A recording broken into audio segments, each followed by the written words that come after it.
All right, let's just dive right into this explainer and investigate that incredibly creepy moment that, let's be honest, we've literally all experienced. Picture this. You're hanging out with a friend, right? And you just casually bring up buying a new pair of shoes, maybe a specific brand of running shoes you've kind of had your eye on. You haven't searched for them today, you haven't typed a single word about them into your browser.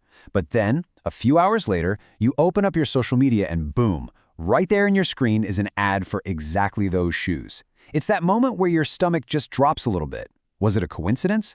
Or did your phone literally just eavesdrop on your private conversation? Well, today, we're unpacking exactly what's going on behind the scenes.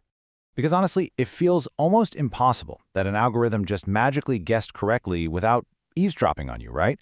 And that sets up the ultimate mystery we're tackling today. We talk about a restaurant out loud and suddenly, bam, that exact restaurant pops up online. We mention a totally random product and suddenly our entire feed is just flooded with similar stuff. It creates this overwhelming illusion that there's some localized spyware agent living in your pocket just taking dictation on everything you say. But let's just assume for a second that your phone wasn't actually recording your voice. How on earth did it know exactly what you were thinking about?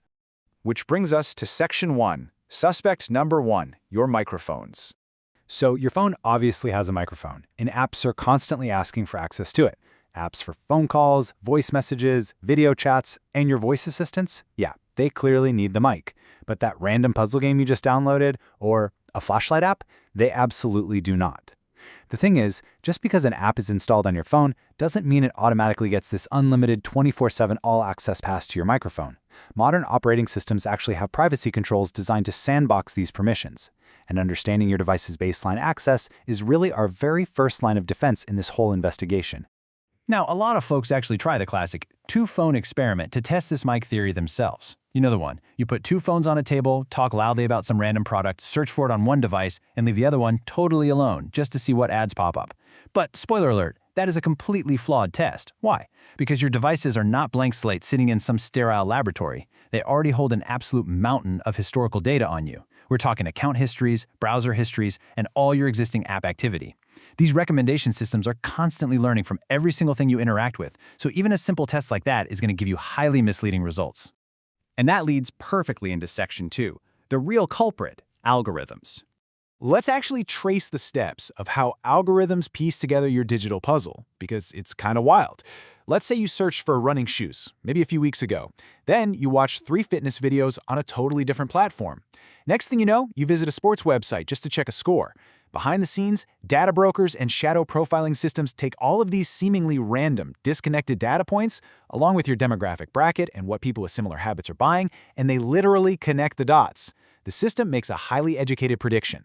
So when you suddenly see those running shoe ads right after talking about running, it doesn't automatically mean your microphone was on. It simply means the algorithm already had enough silent signals to completely anticipate your next move.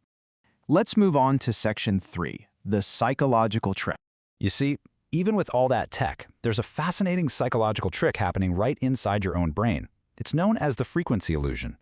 Imagine you're chatting with a friend about buying a blue backpack. Throughout the rest of your day, you are going to see hundreds, maybe thousands of advertisements online. Most of them have absolutely nothing to do with backpacks, and your brain efficiently filters them out. You literally don't even register them. But the very second that one blue backpack ad pops up on your screen, boom, your brain flags it. You immediately go, wait a minute, my phone just heard me. Our brains are hardwired to be extremely good at noticing these surprising coincidences, but we completely forget about the 99% of irrelevant ads we scrolled past just moments before. We only remember the one that seemed connected to our real-life chat. So, the really crucial takeaway here is that this creepy, mind-reading feeling you're experiencing, it isn't usually some targeted corporate espionage. It's actually just a potent, perfectly timed cocktail of human coincidence, massive amounts of historical data, and remarkably clever predictive algorithms. When you mash those 3 elements together, it practically guarantees that spooky, stomach-dropping feeling every single time. Which brings us to Section 4. Check your phone settings. The good news? You can actually take active control of your digital privacy right now.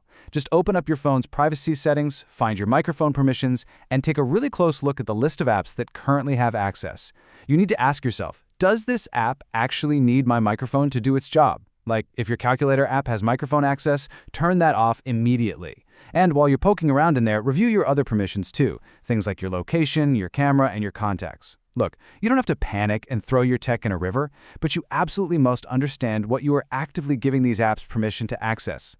And that takes us to Section 5, the bigger problem. Because honestly, we obsess so much over whether the phone is listening that we completely miss the bigger picture.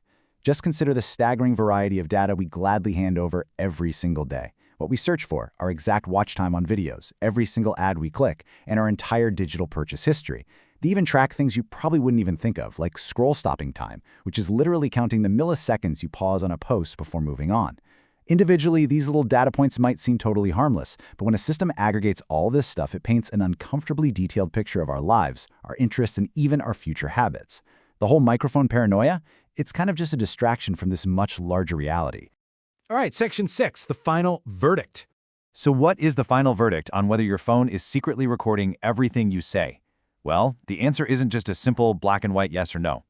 Yes, your microphone can be accessed if you give a rogue app permission, but seeing an advertisement right after a conversation is very rarely proof that your microphone was actually recording you. The real verdict is that modern recommendation systems make extremely accurate predictions using thousands of other behavioral signals that we willingly provide. The algorithm's predictions are simply so incredibly good, so highly refined, and pulling from such a vast pool of data that it completely bypasses our logic and just feels like actual magic. Or, mind reading. I'm going to leave you with this final provocative thought for our explainer today. The next time you see an uncanny ad that makes you jump, don't immediately blame the microphone sitting in your pocket. Instead, maybe look inward and ask yourself, what information did I already give the algorithm that led it right to me? Thanks so much for joining me for this explainer, and as always, stay curious.